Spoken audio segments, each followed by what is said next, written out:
അഭിലാഷ്, പാകിസ്ഥാനാണ് ഈ ധാരണാപത്രവുമായി ബന്ധപ്പെട്ട് ചർച്ചകൾ നടത്തുന്നത്.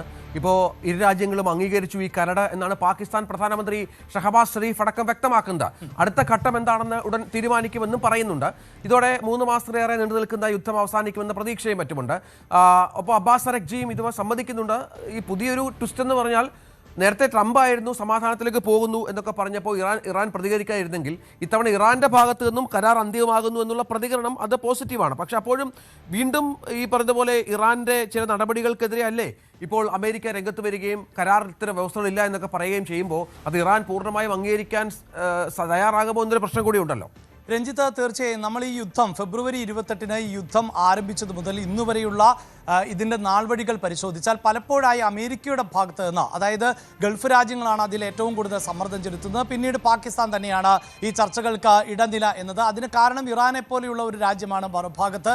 അതുകൊണ്ട് തന്നെ മറ്റ് ലോകരാജ്യങ്ങൾ ഒന്നും തന്നെ ഈ മധ്യസ്ഥ ചർച്ചകൾക്ക് അധികം താല്പര്യം പ്രകടിപ്പിച്ചിട്ടില്ല എന്നതാണ്.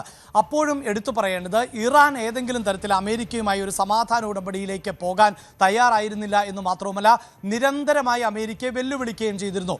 എന്നാൽ ഇപ്പോൾ സാഹചര്യം മാറിയിരിക്കുന്നു. അതായത് സമാധാന ധാരണകളിലേക്ക് പോകുന്നു എന്നും സമാധാനം പുനഃസ്ഥാപിക്കപ്പെടുന്നുമോ എന്നുമുള്ള പ്രതികരണം ഇറാന്റെ ഭാഗത്ത് നിന്ന് തന്നെയാണ് ഉണ്ടാകുന്നത്. ഇറാൻ വിദേശകാര്യമന്ത്രി അബ്ബാസ് അരഗ്ചി തന്നെയാണ് ഇക്കാര്യങ്ങൾ വ്യക്തമാക്കുകയും ചെയ്തിട്ടുള്ളത്.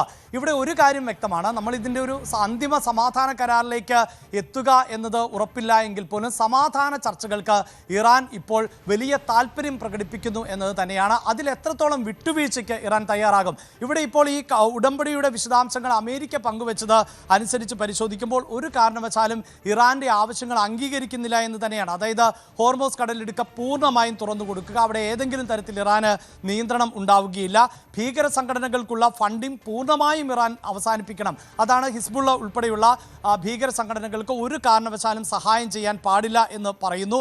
ആണവ പദ്ധതികൾ ഏറ്റവും പ്രധാനപ്പെട്ടത് അതാണല്ലോ രഞ്ജിത്ത്. അതായത് ഈ യുറേനിയം സമ്പുഷ്ടീകരിക്കുന്നു എന്നതിൻ്റെ പേരിലാണ് ഇറാനുമേൽ അമേരിക്ക ആക്രമണം ആരംഭിച്ചത്, ഇസ്രായേലും ആക്രമണം ആരംഭിച്ചത്. അപ്പോൾ ഇറാൻ നേരത്തെ റിപ്പോർട്ട് ചെയ്തത് 20 വർഷത്തേക്ക് ആണവ സമ്പുഷ്ടീകരണം അല്ലെങ്കിൽ യുറേനിയം സമ്പുഷ്ടീകരണം അവസാനിപ്പിക്കണമെന്ന് അമേരിക്ക ആവശ്യപ്പെട്ടു.